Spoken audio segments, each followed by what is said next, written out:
Here is a little cart. It's moving toward the right, and its wheels, by means of a belt, are driving a propeller, which of course means that the wheels experience a drag, and that drag force is shown by the cross-hatched arrow toward the left. The propeller produces a thrust toward the right, shown by the green arrow, which tends to move the cart faster in the direction it's already going. The question is, can the thrust exceed the drag? And the answer is obviously not, because if it could, then the cart could propel itself. But now suppose there is a tailwind, that is, coming from the left. The propeller now is operating in slower air velocity than it would have been if the cart were operating in still air, in which situation the propeller would see the full relative wind. In fact, if the cart is moving at the same speed as the tailwind, the propeller will be operating in still air, and propellers can operate more effectively and produce more thrust if the airspeed that they see is reduced. Does this change things?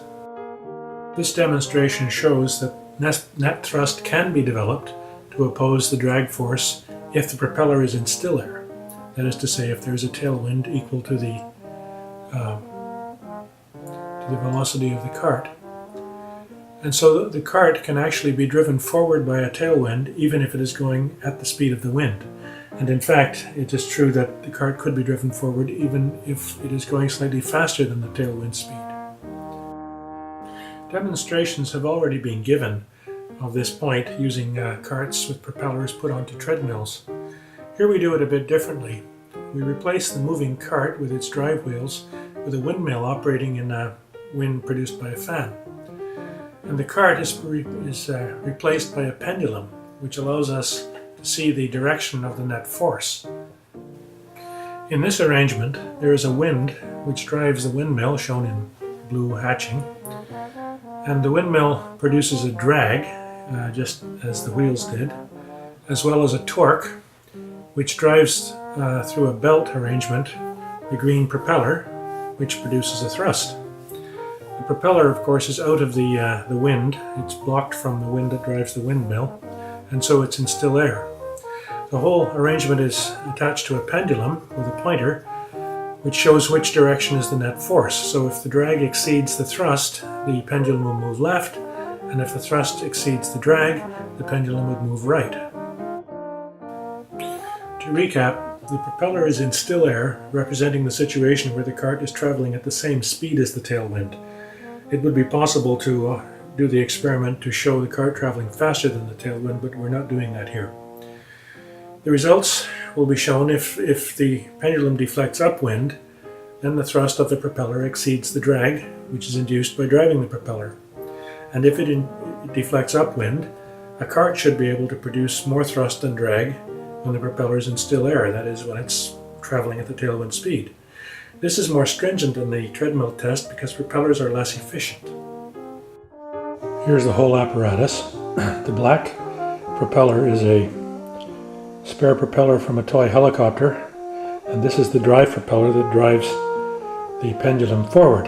The aluminum frame is the bottom of the pendulum, and the pendulum itself goes up here to this rack where I keep all my junk, and as you can see, it's actually got a cross piece across here, and the idea of that is to stop the pendulum from twisting because the thrust is not centered. It actually swings on string, so it's very slack. There's no restoring force on the pendulum. The windmill that accepts the wind is this homemade propeller here, and it's at a very steep propeller angle with I've actually put on some camber so we get some aerodynamic lift because I want to get the angle high so there wouldn't be too much Newtonian drag, and at this low Reynolds number, this low speed, I think the aerodynamic lift would help a lot, but I'm not a propeller guy. The whole thing is driven by this extremely inefficient mechanical rig here, which consists of a copper or brass pulley. I busted out of a block, and an elastic belt, which is actually too short, so I had to splice two together by sawing them. And over here it has to drive the helicopter blade faster than the windmill blade goes, so I need a smaller pulley, and I don't have one, so I made this by wrapping tape around the end of the shaft. The shaft is 1/8 inch brass rod. Blockade in front of the drive propeller, so it would be in still air, or as close as I could get it. And the actual blast, the air, comes from this shop vac down here. Up through this hose to this horrible kludge here, which sends it toward the propeller. Now, those of you who are paying attention will note that this is actually not hitting the full propeller, but just the top portion of the blades. And the reason for this is the aerodynamic drag on the framework here is too high. And so if I let the air hit that, it wouldn't work. So I'm actually only driving this propeller in a little window in the top part of the propeller arc. But this doesn't change anything in the logic.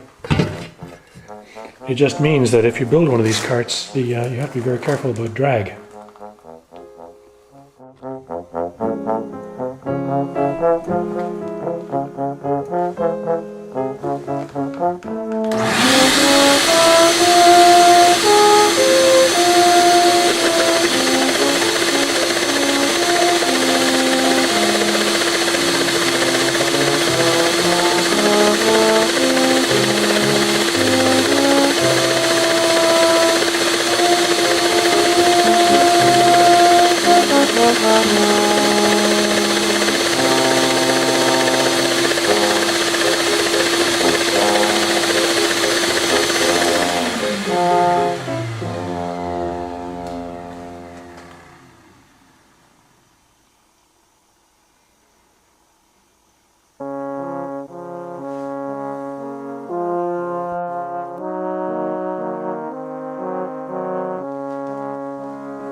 In this demonstration, I've taken the drive belt off the pulley, and what will happen is that the windmill, the drive fan can turn, but it doesn't succeed very well in turning the helicopter propeller. The whole system isn't working, and in fact no forward drive is happening, and what you're going to see is the effects of whatever drag I have left in the propeller.